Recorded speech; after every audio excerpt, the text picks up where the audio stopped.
Hey everyone, this is QuakeMan. Okay, now I know I haven't done one of these sort of things in a very long time. A lot of personal aspects from it, and I didn't want to feel like I was just talking random things while doing news stories. But I want to try and keep it down to things that I cared about, or things that I feel is very, very important, that sort of aspect. I'll try to keep up to it, but a lot of the time my original news way of getting game information is gone, which was Joystick. I don't like trusting IGN and stuff with their aspects because it could be a little bit stifled in the way they write or whatever like that. But I try to get news as much as I can from what I gather from other websites that I can trust. So that weird informal information out of the way, the thing I want to talk about today was that an article got posted recently, actually today, Wednesday, August 26th, about Turok, Dinosaur Hunter, and Turok 2 Seeds of Evil being remastered for the computer. I saw the title, and originally I wanted to ignore it. I ignored it because of the atrocity that was the Turok for the Xbox original by Propaganda Games. That game had very interesting aspects, but it was not a Turok game in every sense of the word, has no past relations to the other Turok games, and it just was ridiculous for what it does. Plus, if you've ever played the game, you would understand the controls are just abysmal. The worst I've ever seen in a first-person shooter for consoles, period. But my friend sent it to me and he told me, no, really look at it, really read it, and so I did. And I'm actually now very happy with this actual news.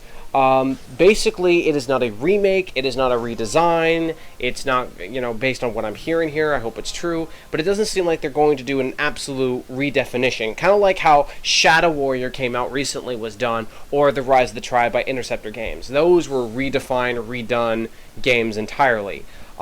Based on what I'm reading here, it seems like they're going to do what the Perfect Dark did on the Xbox 360. When that came out, they didn't change anything except for obviously some basic aspects. It's in widescreen, the graphics are much more cleaner, they added more bright lights, which I think was kind of a bad idea, but it was still okay. They added the Xbox Live connectivity, split screen, all that aspect, which was really, really good. And I'm very happy that they add those sort of aspects for the Xbox. So it seems like they're doing exactly the same thing here, is where they're just updating the game's graphics to a much more higher quality, higher resolution, workable for modern systems. So obviously we're going to have complete control aspects, good mouse support, no acceleration, the basic stuff that we know and love that PC gaming should have. Which I'm happy to hear that. I'm waiting to see more information as the time develops because it was announced pretty recently.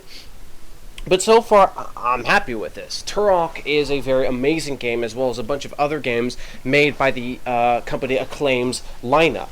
One of which that I feel like it's never going to see the light of day again. I would love to see a sort of HDified of these particular two games, or a complete redefine of it, but I understand that's probably not going to exist again. It was called the Extreme G series. It's one of my favorites of all time. I love XGRA. My sister loved the third one, and I liked it as well, but I felt RA was a little bit better, but that's opinions. But that's another game that I would love to see back with Acclaim. But the fact that I'm seeing Turok return, I think is great. The only Turok games that have existed, basically, was the first one, which was a good step up. And then the second one, Seeds of Evil, which in my opinion was probably the best one. The third one had better choices, and I guess a little bit more map design and everything. It felt more connected than level-based, which is kind of the sort of transitions that game were becoming. Originally, it used to be level-based, mazes, Doom and stuff like that, but now we're starting to get levels, designs, kind of like how Deus Ex was when that came out, and a bunch of other games nowadays where it's not just level-based, it's actually story-driven worlds. Which is what the third one was kind of about, and you could choose between playing as the boy or girl, who I don't remember the third one too much, so I can't say too much on that information, but I think it was a continuation after the second game, and these are the children of the Turok that you played as in the second game, I think. I also, if I remember correctly, I also think Turok was based off of a comic. I'm sorry if I'm not 100% on that. because I usually am on top of all information, but with Turok, I don't remember a whole lot. But I think it's based off of a comic, which then turned into N64, which is still probably one of the best first-person shooters I've played on the N64, compared to some other games out there, too. But the fact that this is returning for modern systems, I think, is very brilliant. Because if this sells very well, this is what I'm wondering. We might see a return of this game. And we might see a return of some other stuff that we liked. And I understand that everyone was clamoring this aspect when E3 happened. Everyone didn't like when in E3 where all we saw was either sequels or remakes for the nostalgia people in glasses. You know, E3 should only be for the new stuff, the new IPs. And yes, I get it. I understand that a lot of people would love to see some new creations on the scene. But it's a long algorithm of stuff that I can't really go through 100% of the way. But in this day and age, it's very difficult to make a new IP and sell very well unless you're an indie market, which is kind of the case. A lot of the times the indie market can use new IPs very faster than new people could, because there's a list, a plethora of these games, of new IPs, that people today will say that they're amazing, well designed, everyone should play it, but they don't sell. Psychonauts was one of them that I remember. Mirror's Edge was another one. Enslaved Odyssey of the West. That was one game that everyone has said that was on their top 10 list of the year. The PC version was the best one there was, all this other stuff. Yet that didn't sell very well either. So you can see why they sometimes don't invest on new stuff a lot of the times. But if we can prove that we can, we'll see what happens. But sorry, tangent. Back to what I was saying, is that as time develops over on, we're starting to lose the preservations of certain games. There's some games that are just going in the time capsule that we're not going to see again, and that makes me very, very sad.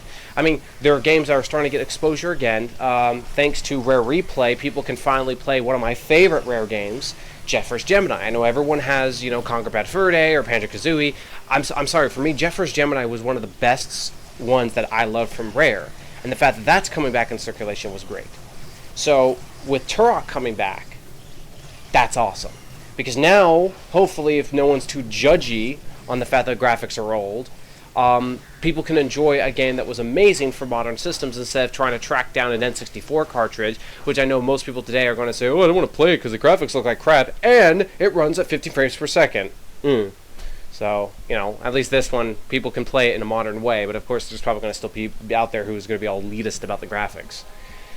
But Turok 1 is a great game to play. Turok 2 was even better in the explorations, and I liked how the game was set up. I still think Death Marches and River of Souls are probably the two favorite levels out of the second game. And hopefully if these get successful, we maybe see the third one coming into effect, and better yet, Rage Wars. That was a little under-gem that most people didn't care for because it wasn't single-player. It was basically a multiplayer-based shooter of the Turok series, which I think was so much fun to play on the N64, in my opinion. So maybe we'll see that getting released for PC. Maybe they will redefine it to be a mixture of the modern and the old original N64 version. And we could also get Turok Evolutions, which in my opinion, I really love that game on the Xbox. I know some people felt that it was kind of stupid and played with problems, but that game was so much fun when I played that on the original Xbox. So, and better yet, if these games get successful, maybe a company who can give them a bunch of polish could probably release a new one to the series to continue the story from that aspect. Or something with the properties of the Turok franchise, depending on what happens in the future. And I'm happy. I'm happy to see stuff that I grew up with and have other people to enjoy it as well. So, I'll say that like that. I'll put the article in the description so you guys can read it yourself. It was from PC Gamer. Other than that, I hope you enjoyed this. Sorry for the tangents again, which some people enjoy. But other than that, you guys have a great day and take care. Can't wait for this Turok to come back.